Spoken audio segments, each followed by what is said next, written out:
December 1944, a small Belgian town called Bastogne sat at the crossroads of 7 roads winding through the Ardennes Forest. Nobody outside the region had heard of it. Most maps barely marked it.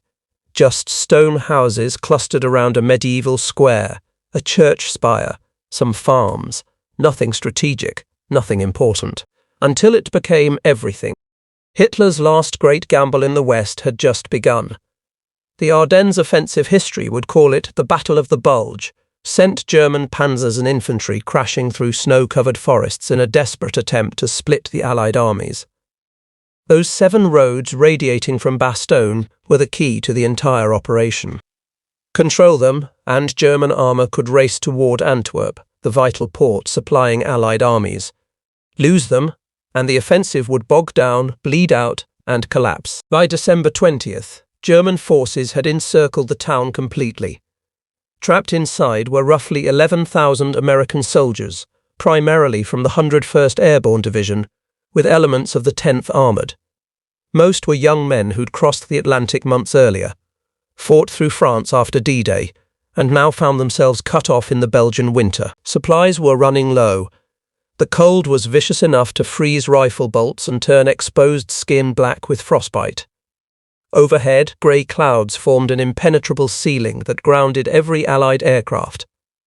No resupply, no air support, no relief. German propaganda seized the moment. Radio broadcasts mocked the surrounded Americans, claiming they were freezing, starving, abandoned by commanders who'd written them off. German officers approached under white flags carrying formal surrender demands, promising swift annihilation if the Americans refused. The response became legendary. On December 22nd, when Brigadier General Anthony McAuliffe read the German ultimatum, he reportedly said something unprintable, then scrawled a single word on paper: nuts. His staff had to explain to the confused German officers what it meant. They understood eventually. But behind defiant humour lay a desperate reality. Berlin newspapers described Bastogne as a trap that would humiliate American forces. The Wehrmacht told its soldiers this would prove Americans couldn't endure real hardship, that they'd collapse just like Soviet armies had in the early days of Barbarossa. Inside the shrinking perimeter, the situation was deteriorating rapidly. Paratroopers dug foxholes into earth frozen solid, lining them with pine branches for insulation. They scavenged ammunition from destroyed vehicles and pulled boots off German prisoners because their own were falling apart. Medics operated in dank cellars without morphine, while artillery crews rationed shells. Christmas Eve brought a single chocolate bar, divided among 6 men, washed down with snow melted over candles. German loudspeakers broadcast American swing music mixed with taunts about going home.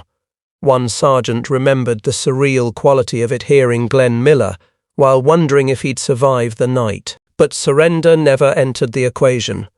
These men were waiting, enduring, holding on for something they weren't sure would come. Miles away, beyond the German lines, a notoriously aggressive general was making a promise that would save them or doom them both. George S. Patton was already planning the impossible. Mid-December 1944 found George Patton in a familiar state, frustrated.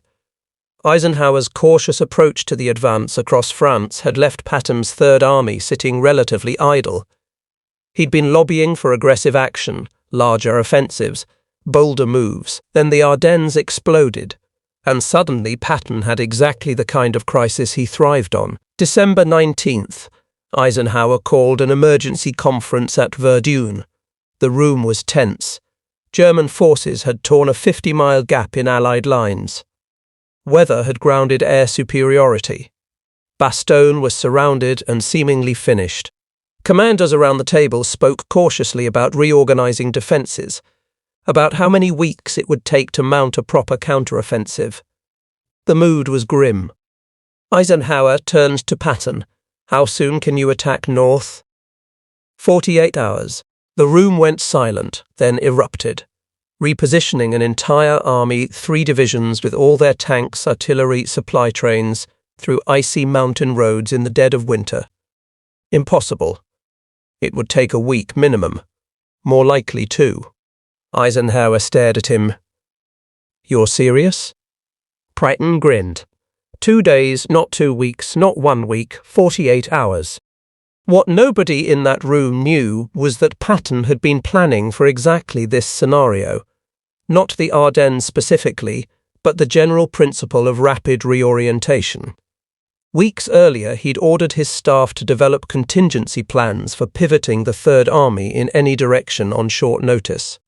Maps had been drawn, routes calculated, supply chains mapped. When the crisis hit, Patton wasn't improvising. He was executing. He returned to headquarters and immediately activated orders that had been sitting ready. Tank commanders received movement instructions. Artillery batteries prepared to displace. Infantry loaded onto trucks. The entire Third Army began rotating 90 degrees like a massive gear, grinding through ice. Officers briefed their units by lamplight in freezing tents. The message was simple. Bastogne is surrounded, and we're going to break through. Soldiers who'd expected a quiet Christmas found themselves preparing for a forced march through enemy territory in blizzard conditions. Engineers mobilized to repair bridges and clear roads. Quartermasters scrambled for gasoline and winter gear. Every piece of the army had to move in coordination or the whole operation would collapse. Patton personally visited divisions, delivering his characteristic combination of profanity and inspiration to the 4th Armored Division. "We're punching through to Bastogne, and I'll personally drag anyone who falls behind." But beneath the swagger lay genuine understanding of what failure meant. If Bastogne fell, German panzers could exploit the breakthrough, potentially reaching Antwerp and cutting off Allied supply lines. The entire Western Front could unravel. This wasn't about rescuing 11,000 paratroopers, though that mattered. This was about preventing Hitler from salvaging something from his dying wraith. One staff officer remembered Patton striding out of Verdun in his fur-collared coat with those ivory-handled pistols, shouting that they'd attack from the south, relieve Bastogne, and save the whole goddamn war. For the men freezing in Bastogne, hope was barely a flicker. For Patton, it was a calculated risk he intended to win. The Germans had one advantage: they counted on absolutely weather. December in the Ardennes was proving extraordinarily harsh, even by the standards of European winters. Snow fell constantly. Blizzards swept through valleys. Temperatures dropped so low that fuel gelled in tanks and rifle mechanisms froze solid. That grey sky became a lid sealing off Allied air superiority.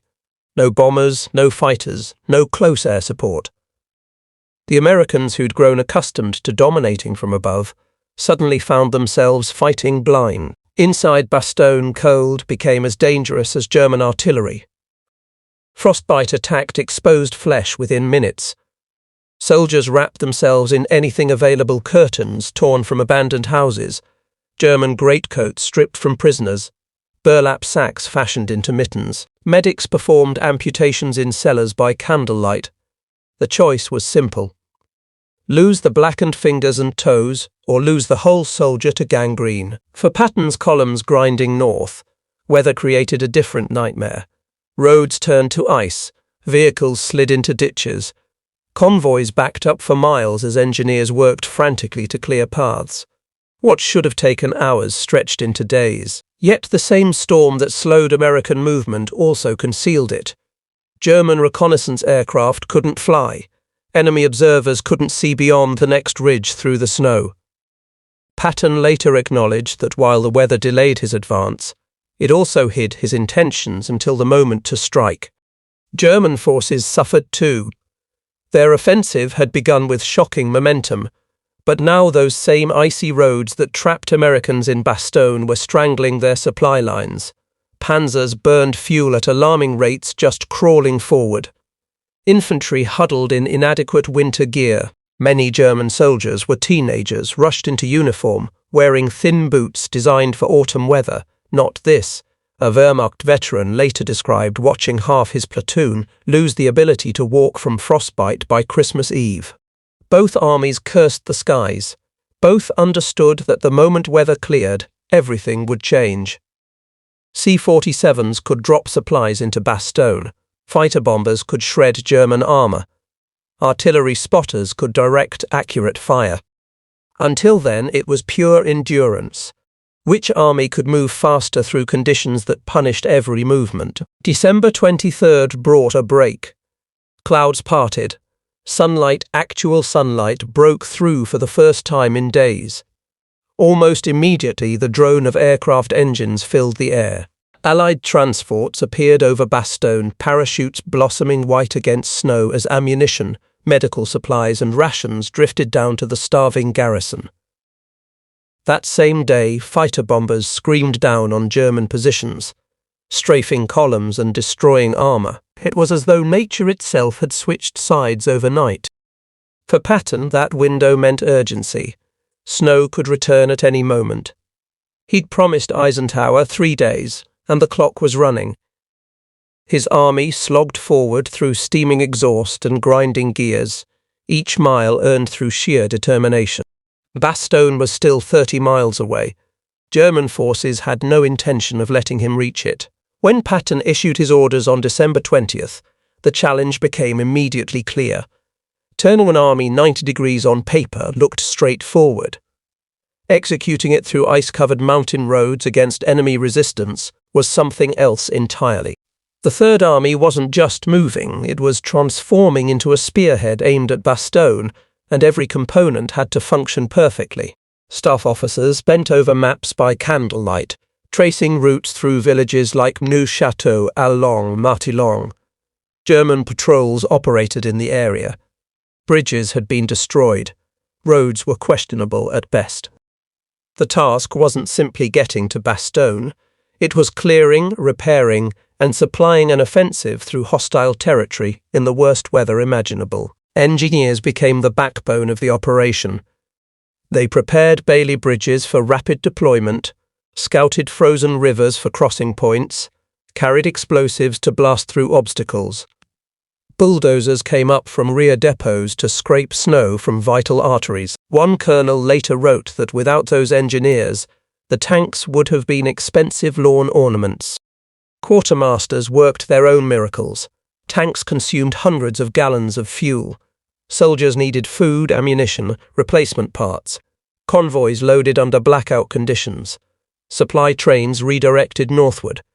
Everything from tank treads to spark plugs to lubricants that wouldn't freeze had to move forward. Patton demanded clockwork precision, warning that a single bottleneck could strangle the entire advance.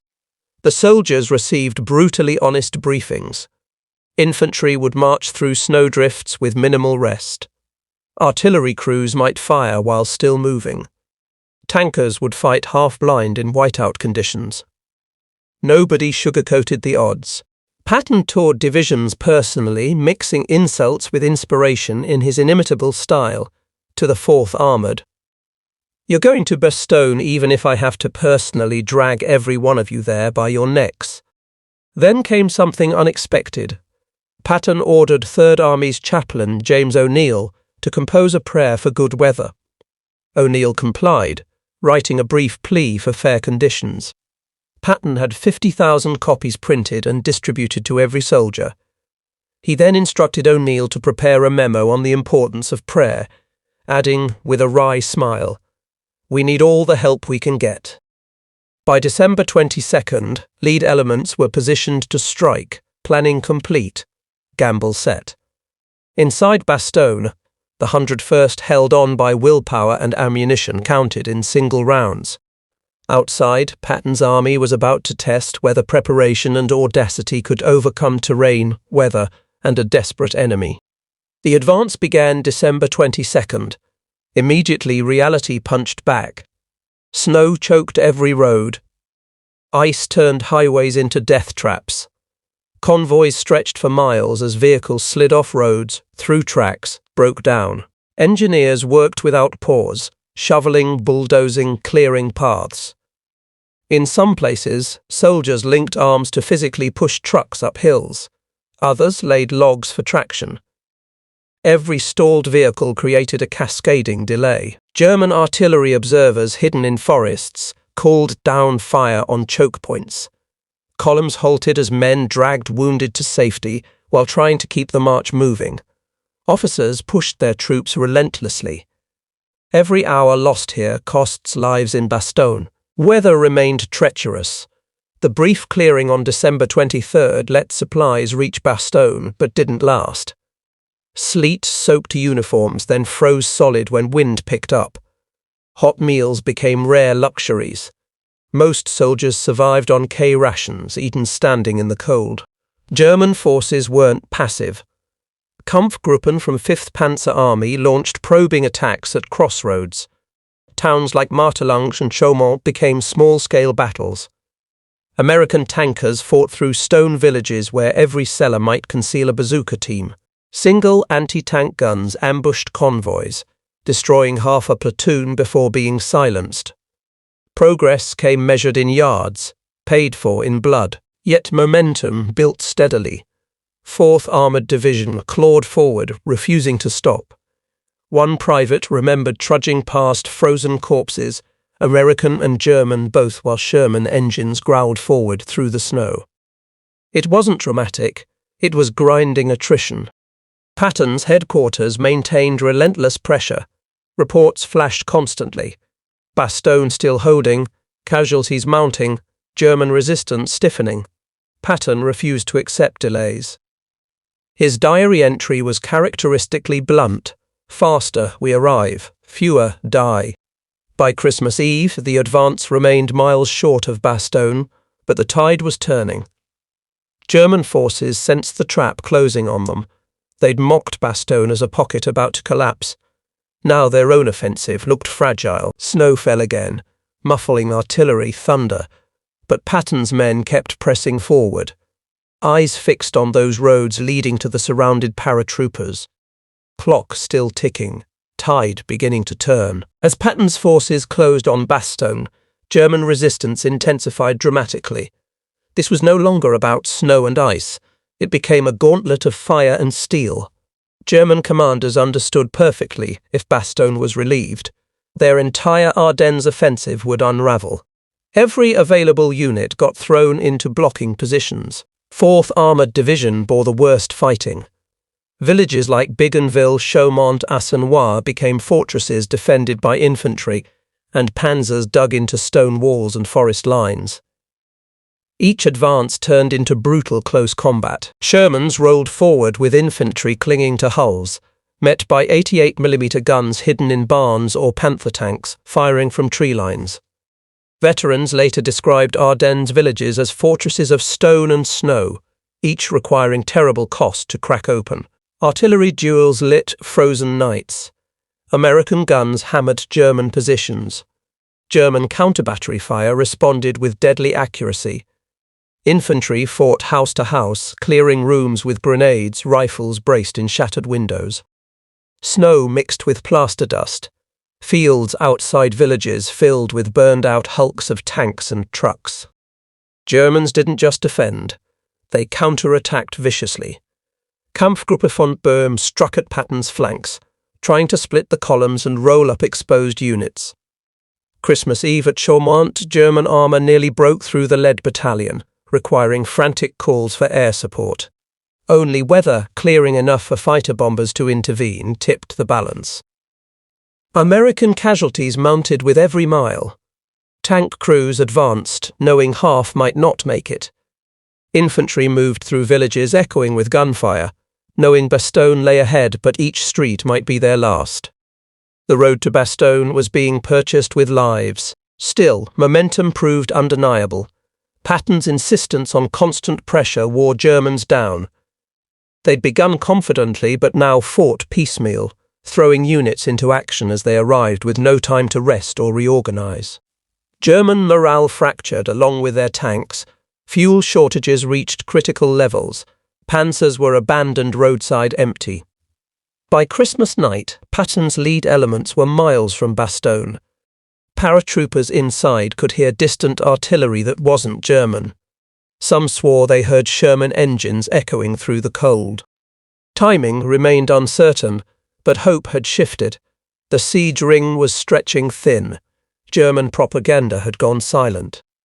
The struggle on the road to Bastogne transcended tactical fighting. It became a test of will. Germans had staked their offensive on breaking American spirit. Instead, that spirit was grinding them down under the steady, icy advance of Patton's army, mile by bloody mile. Morning of December 26, 1944, Patton's 4th Armoured Division had battered through villages south of Bastogne, leaving trails of wreckage and frozen dead behind. The final obstacle was Senoir, a small village barely 3 miles from town. German defenders had explicit orders: hold at all costs. They understood that if Bastogne was reached, the siege and possibly the entire offensive was finished. Shermans from Combat Command B ground forward, tracks chewing through snow hardened by weeks of bitter cold. Infantry followed, crouching as machine gun fire stitched across fields. German 88s opened up, destroying tanks in quick succession. Americans refused to stop. Engineers rushed forward under fire, probing for mines with bayonets. Artillery saturated German positions with shells. The battle raged hour after hour, sound echoing to desperate men in Bastogne. Just after 4 in the afternoon, tanks from 37th Tank Battalion broke through. A Sherman commanded by Lieutenant Charles Bogus led the charge, crew tearing through the final roadblock as German defenders scattered or surrendered. The road to Bastogne was open. Inside town, paratroopers had been surviving on hope and fury for a week. When word spread that armour was breaking through, many didn't believe it. Too many false rumours had circulated. Then the rumble of engines grew unmistakable. The first Sherman rolled into Bastogne, turret hatches open, crew waving to gaunt, mud-covered paratroopers. The siege had been broken. What followed was electric. Men who'd been eating scraps and melting snow for water erupted in cheers. They slapped tank hulls, embraced exhausted tank crews. A sergeant from 506th Parachute Infantry later called it the best Christmas present imaginable. General McAuliffe admitted afterward that relief had arrived just in time. Ammunition was nearly gone. Food supplies were measured in days, perhaps hours. For Germans, Bastogne's relief was catastrophic. Their propaganda had promised victory. Officers had guaranteed annihilation. Now siege lines collapsed and morale plummeted. Instead of trapping Americans, they were being driven back as Patton's Third Army poured north. The significance extended beyond tactics. Bastogne became symbolic. American newspapers declared it proof their soldiers couldn't be broken. The world saw that even surrounded, mocked and starving US forces would fight until relieved. It demonstrated that Patton's audacity, betting everything on speed and determination, could change battles. December 26th, as Bastogne's defenders shared cigarettes with their rescuers, the Ardennes battle fundamentally shifted.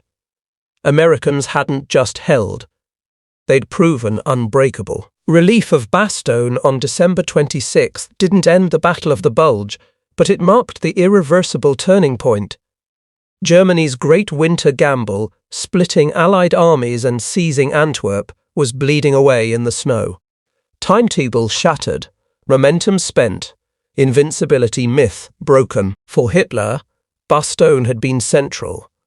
His generals promised quick victory, propaganda triumph, American humiliation. Instead, the 101st's stubborn defense and Patton's lightning thrust transformed it into a symbol of American resilience. German high command admitted their surprise attack had lost its edge. Fuel shortages worsened, Panzers lay abandoned, Luftwaffe support evaporated under renewed Allied air dominance. For men who'd lived through it, Bastogne became more than a battle. It became identity.